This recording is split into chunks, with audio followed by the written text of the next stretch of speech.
নমস্কার।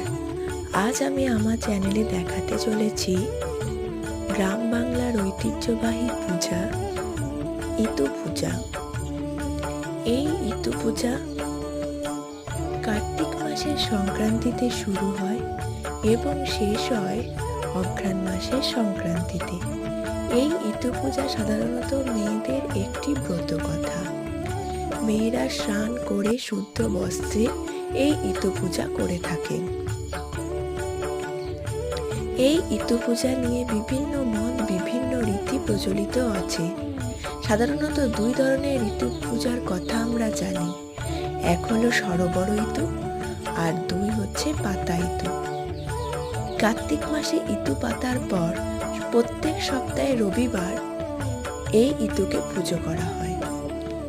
অনেকে ভোরবেলায় রবিবারে ইতুকে নিয়ে আসেন প্রত্যেক রবিবার সপ্তাহে, আবার অনেকে প্রত্যেক রবিবার সপ্তাহে এই ইতুকে পেতে পুজো করেন।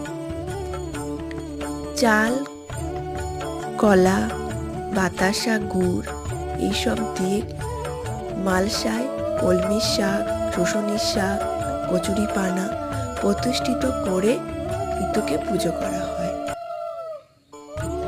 এই ইতু পূজা ঘরে ঘরে আজও প্রচলিত।